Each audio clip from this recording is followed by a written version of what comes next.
E enquanto a primeira parte do novo e último filme de Nanatsu no Taizai teve um foco maior no Tristan e seus conflitos pessoais, ficando até mais evidente na segunda parte, onde o Lancelot foi inclusive fundamental para que ele superasse seus medos e encontrasse nele uma espécie de âncora, alguém que ele poderia confiar plenamente quando perdesse o controle. E agora, mais do que nunca, a gente consegue compreender perfeitamente porque o Tristan pediu para que Hendrickson chamasse por Lancelot, assim que pudesse, enquanto ele estava prestes a enfrentar Melagaland. Mas essa não é a única trama importante desse filme, pois uma subtrama muito importante também se desenrola envolvendo Lancelot e a Jericó. Pois assim como Tristan, que tinha como objetivo salvar uma pessoa muito importante e por isso invadiu o castelo de Edimburgo, onde estava a raiz do mal que caiu sobre sua mãe, Lancelot também estava ali por um objetivo muito parecido, que inclusive é indicado por uma pergunta do próprio Tristan,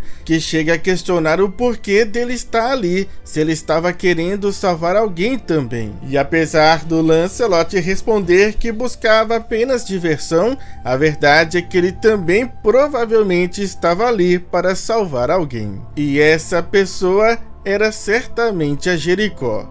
E isso já havia ficado subentendido desde sua primeira aparição. Lancelot estava naquele lugar desde o início justamente por este motivo. E dentro do mangá, na história atual que acontece 2 anos após esse filme, o Lancelot ainda estava à procura da Jericó, que inicialmente a gente conhece como Cavaleiro do Visor Estelar. Uma busca que ele iniciou há exatamente 2 anos atrás, ou seja, ele estaria aqui bem no começo da sua procura. Inclusive, para entender melhor toda essa cronologia, nós podemos recapitular. A gente foi apresentado ao Lancelot no One Shot, que eu costumo dizer que é o capítulo 0 de Os 4 Cavaleiros do Apocalipse. E nessa história, o Lancelot tinha 10 anos de idade, inclusive a mesma época em que ele conhece o Tristan, onde ele ganha também essa cicatriz. E é no fim desse one shot que o Lancelot desaparece com Jericó em uma fenda que o leva para outra dimensão.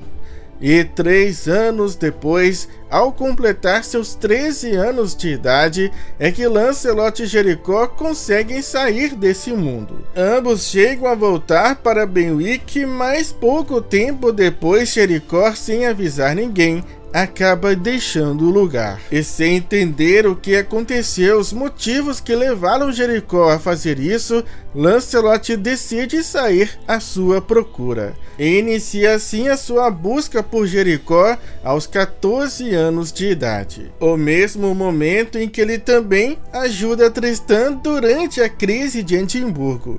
E que Jericó, já provavelmente como um dos Cavaleiros do Caos, cuida dele de longe. Mas apesar de Jericó estar por perto, Lancelot aparentemente nunca conseguiu de fato encontrá-la. Pois o primeiro reencontro dos dois só foi realmente acontecer 2 anos mais tarde, quando Lancelot já havia completado 16 anos e aceitado a missão de Meliodas para encontrar os 4 Cavaleiros do Apocalipse. Encontro esse emocionante e polêmico que nós vimos lá no capítulo 71 do mangá.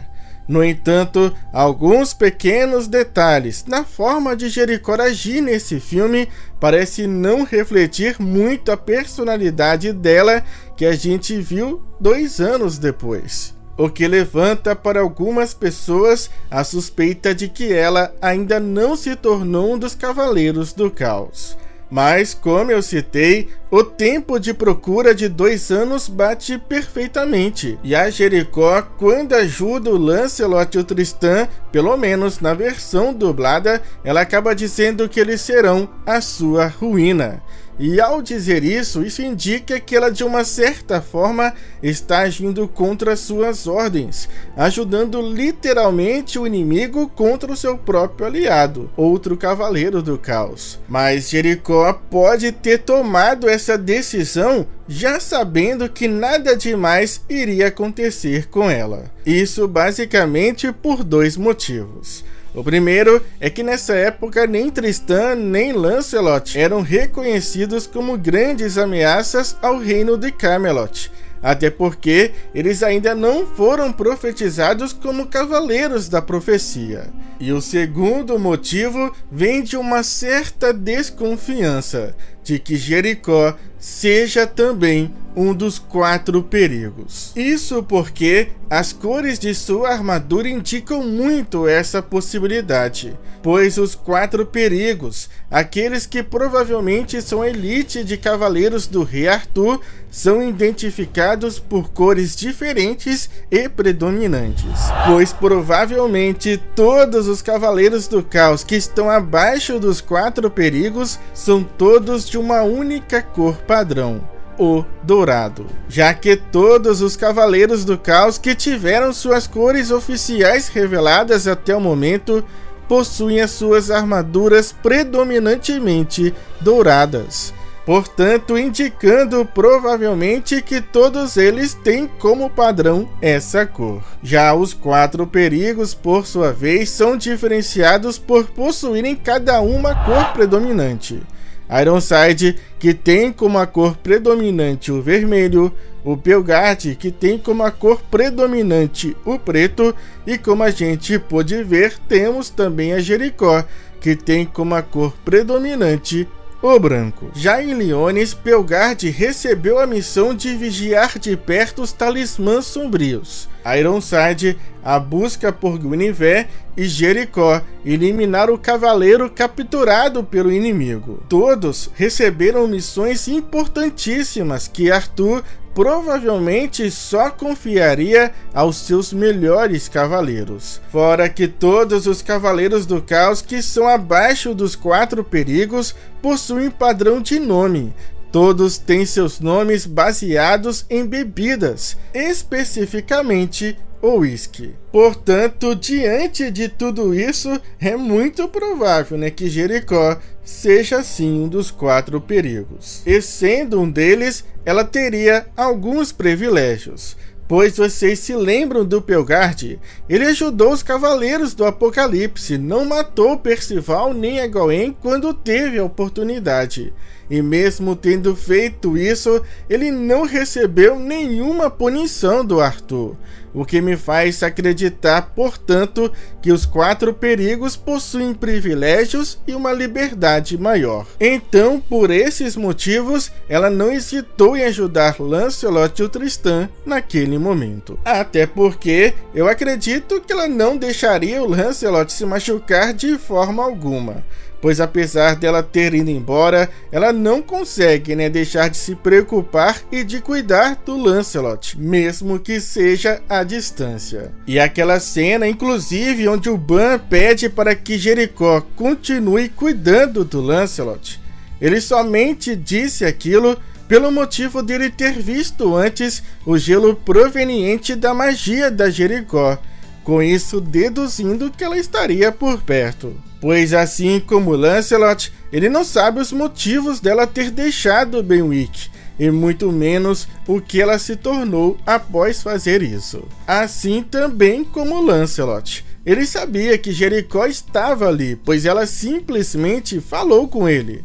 Lancelot consegue escutar seus pensamentos, onde ela lhe avisa sobre o perigo vindo do castelo. Ela só não esperava que ele fosse continuar avançando. Mas e aí, Será que o Lancelot conseguiu se encontrar com a Jericó, já que esse era seu objetivo e ele sabia que ela estava ali bem pertinho dele? Bom, no final do filme, a gente vê que enquanto Lancelot caminha, a Jericó, mantendo uma certa distância, caminha sob a sombra do Lancelot, indicando que ela estaria mesmo que distante, lhe vigiando e protegendo. No entanto, o rapaz, por um instante, olha para a direção onde a Jericó está, E assim o filme termina. Mas eu acredito que neste momento o Lancelot tenha visto pela primeira vez a Jericó, pois vale lembrar que o Lancelot sabia exatamente como era a armadura da Jericó.